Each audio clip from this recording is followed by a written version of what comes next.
ProtoBanham made history at Double Down, becoming the first Japanese player to win a major tournament over MKLeo on North American soil.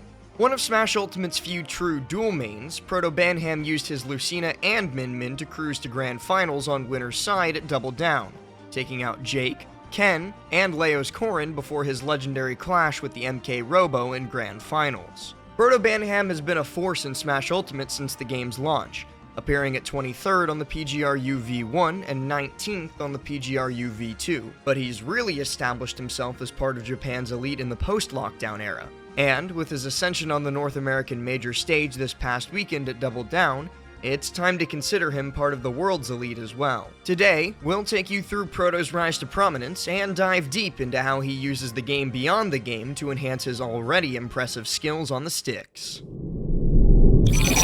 ProtoBanham may be the most competitive player in Smash Ultimate. This is not an assessment akin to the traditional sports cliché of "he wants it more," although Proto very obviously is one of the most technically and emotionally dedicated players in the world. Rather, it's an observation that ProtoBanham is one of the few players who takes full advantage of the entire scope of Smash Ultimate competition, which doesn't just include the actual gameplay, but also the jockeying and decision-making that occurs between games. There is, of course, the whole Iceman persona. Whether or not Proto's time taken between games makes a difference remains an open question, and probably varies opponent to opponent. The very concept of icing goes back to American football coaches who will use timeouts to force field goal kickers facing a clutch kick to really marinate in the tension of the moment. Timeout. He's getting a lot of practice. Does their strategy work? It depends on who you ask, but studies so far have come up with answers varying from unclear to kinda sorta it depends maybe. Perhaps there's an analysis to be done on Proto's strategy down the line if we can collect more robust data on time between games, but that's a question for another day. More easily analyzed is ProtoBanham's use of counterpicking. Proto's dual manning isn't that unique among top players. Check out our recent feature on Zachary's run to the championship at the Big House 9 for a lot more history on that topic. But few are as active with their mid-set switches as ProtoBanham. For this analysis, we looked at 7 of Proto's biggest tournaments since his resurgence in the post-lockdown era. Kageribi's 4 through 7, and his appearances at North American Majors, Ultimate Summit 4, the Smash World Tour Championships, and of course, this weekend's run to the top at Double Down. While character data wasn't available for all of these sets, particularly some of his losers bracket sets, with the help of our good friends at Liquipedia, we were able to cobble together the majority of his character data in top 96s and beyond.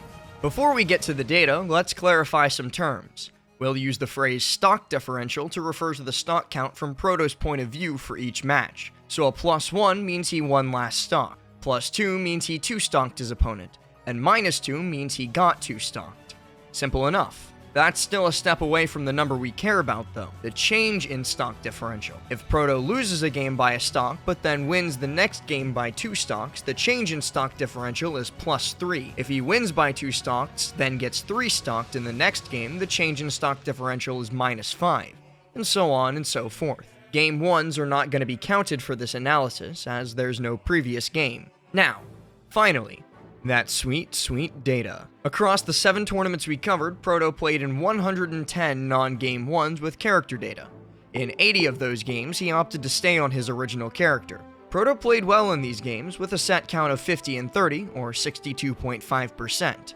But he actually saw his stock differential drop by 0.2 stocks on average. In some cases, this just means his Game 2 wins were closer than his Game 1 wins. But Proto's performance clearly improves when he switches characters. In 30 games after switching, Proto had a set count of 21-9, or 70%, and increased his stock differential by 0.9 stocks on average. Some of this certainly reflects Proto's ability to utilize the counterpick advantage after losing. As a reminder, counterpicking in Smash Ultimate works as follows. First, the winner of the previous game bans some number of stages, depending on the rule set. Then, the loser is allowed to pick the stage for the next game. Then, the winner must pick their character for the next game. And finally, with the full advantage of knowing the stage and the opponent's character, the loser locks in their character and the next game begins. Proto is rarely seen on stream without his notes, and his stage counterpicks are always intentional. If he runs 3 straight games on Pokemon Stadium 2, as happened in his Ultimate Summit 4 set against MKLeo, it's not just because that's how he runs his friendly sessions. That means it's a stage on which he believes his character has an advantage.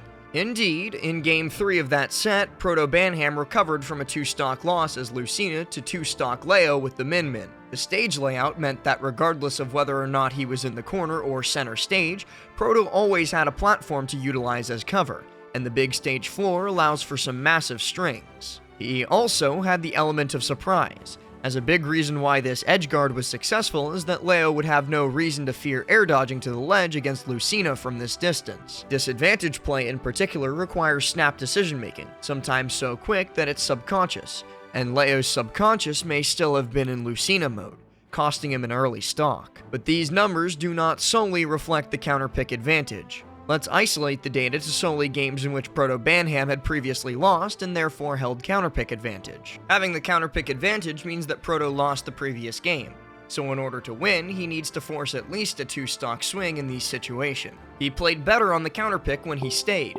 improving by an average of 1.3 stocks per game. That's pretty good, but not the kind of change that swings a set back in his favor.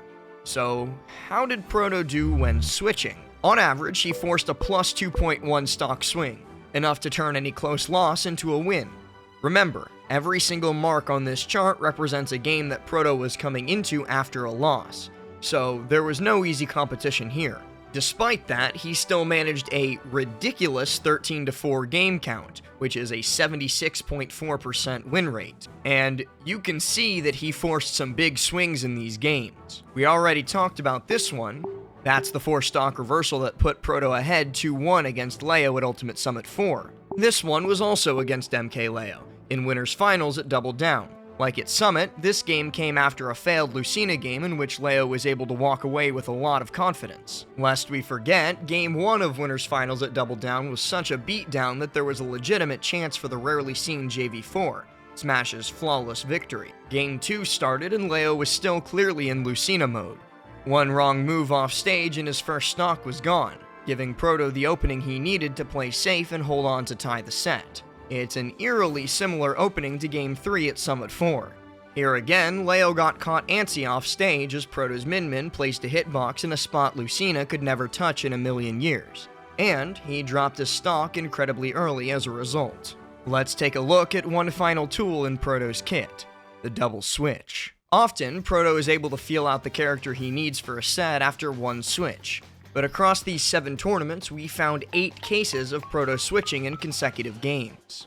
Here, the large icons represent wins and the small icons represent losses. The 2 losses on the left represent games 3 and 4 of his gauntlet loss to Tweak at Ultimate Summit 4, including a failed double back to Min Min after winning Game 2 with Lucina, the only game he'd win in that set. The other loss was Game 4 of Grand Finals 1 against Zachary at Kageribi 4. That was the final game of the set, but Proto would double back to Min Min for Game 1 of the reset, which he would win in a 2-stock against Zachary's counterpick, his Rob. Proto would go on to win that set 3-1, with the pair sticking to Min Min and Rob for the duration, making that first double switch arguably a successful one in the end. The 5 big marks all represent wins. So far, we've spent most of our time discussing Proto's success in counterpicking after a loss.